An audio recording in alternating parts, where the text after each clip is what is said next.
The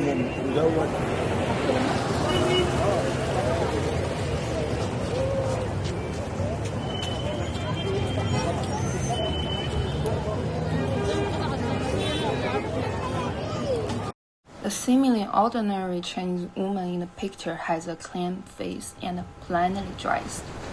No one would have thought that she was once one of the most powerful gangsters in New York. Her name is Zheng Cuiping, nicknamed Ping, but in the FBI files, she also has another title, Mother of the Snakeheads. The FBI wrote on its official website that Ping could abandon all morality and humanity for sake of money. In more than a decade, she organized more than 3,000 Chinese illegal immigrations smuggled into the U.S., from which the profit of more than $40 million US, price of each immigrant up to $40,000. FBI described Zheng Cuiping's method as ruthless and cold-blooded. She allowed some migrants to pay only a portion of the smuggling fee upfront in order to board the ship, but once they arrived in the U.S., they faced violent threats, detentions, and even deaths until the remaining balance was paid. She also collaborated with the gangster Fujian gang, using organized crime networks to control the migrants and collect ransom payments. In 1993, dilapidated freighter called the Golden Adventure, carrying nearly 3 stowaways from China, touched down off the coast of Queen, New York. 10 people on the board drowned, including Zheng Cuiping's classmates. The FBI described her on its official website as a ruthless and unscrupulous woman, a cold-blooded and profit-driven smuggler. At the most vulnerable and desperate moments of the immigrants, she used the road to the American dream to lead them into a dark abyss.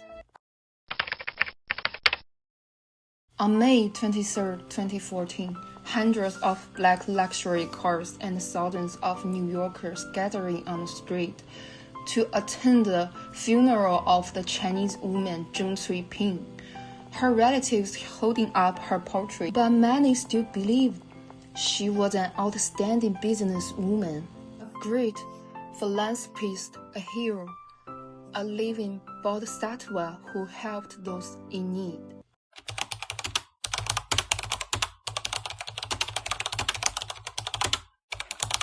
Between 1908 and 1998, Fujian experienced a massive wave of the illegal immigrations. This was not a random individual choice, but rather influenced by a series of structural push factors. Inhuman smuggling from Fujian to New York, 2008, Lactimil emphasized that we should not judge smuggling activity solely from moral perspective or within the confines of legal frameworks. Instead, we should recognize the structural pressure behind it.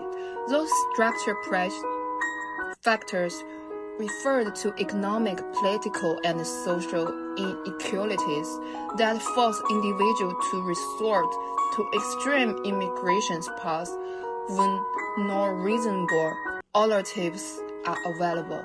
Although China's southeast coastal region experienced a certain degree of economic prosperity after reform and opening up, poverty remained widespread in Fujian during the 1980s, especially in rural areas, where some private enterprises began to emerge in places like Fuzhou, Fujian, and Guangzhou.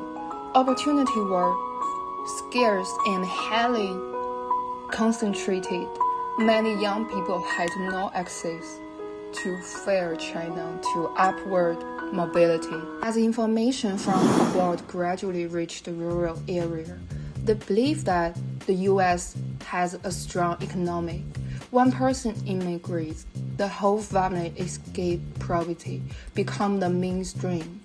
To some extent, the American dream was not an abstract concept in rural Fujian, but a tangible path. Many Fujianese families even came to view illegal immigrations as a form of family investment, sending one person abroad to provide for the entire family's food, clothing, housing, and daily needs. During the Golden Triangle period of Fujianese smuggling to the U.S., the typical smuggling route unfolded as follows. First, the migrants would depart from Fujian by sea, usually aboard fishing boats or makeshift vessels. Next, they would transit through Hong Kong, Taiwan, or the Philippines, with the boats navigating conveniently through Southeast Asian waters. They had to cross the Pacific Ocean, a journey to the U.S. West Coast, such as the shore of the California or the Washington state. This was the most dangerous part of the trip, filled with countless known risks. If extremely weather hit, the boat could be destroyed and leave lost. Finally, upon arrival, the migrants would go into hiding. Snakeheads arrange for their pickup and concealment, often in Chinatown or Chinese communities.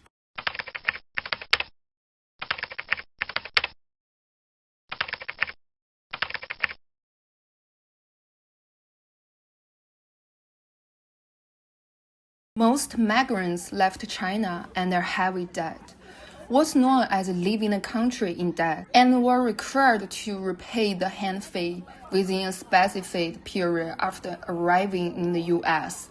If they failed to do, zheng cuiping explored a range of coercive methods to maintain control over them. Upon arrival in U.S., smugglers would typically seize the migrants' passport to prevent them from escaping. Migrants were often placed in illegal jobs at Chinese restaurants, factories, and the other workplaces. Their wages were used directly to pay off the debt.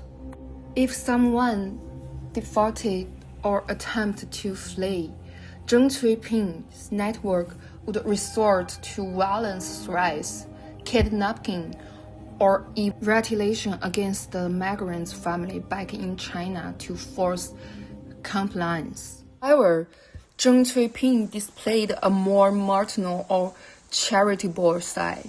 She occasionally helped migrants resolve family issues or arranged schooling for their children.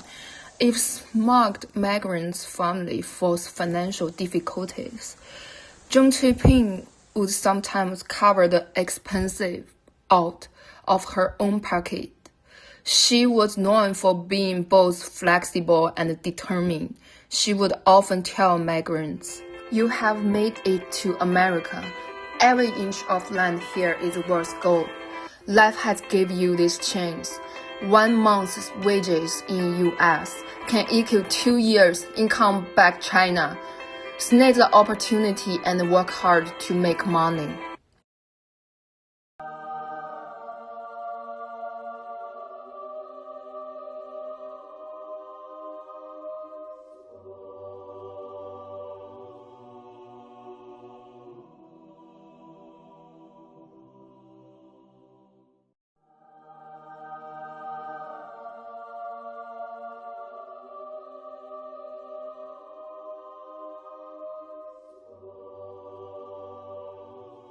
Every generation strives tirelessly for survival and dignity, driven by the hope of becoming better, living better, and earning more, not just for material comfort, but for the freedom to travel, to explore. These individuals are not vagrants. They are not the forgotten margins of the society. They are dreamers, doers, and believers who deserve to be seen. The first generations of Chinese immigrations to U.S. gave much to the country, often quietly and without recognition. Though they arrived as foreigners, many working undocumented jobs, with meager wage, they carried with them unshakable determinations. They labored not only with their hands, but with their hearts, studying English late into the night, reshaping themselves to meet the demands of a nation built on invention and talent. They were not just chasing the American dream, they were enriching it.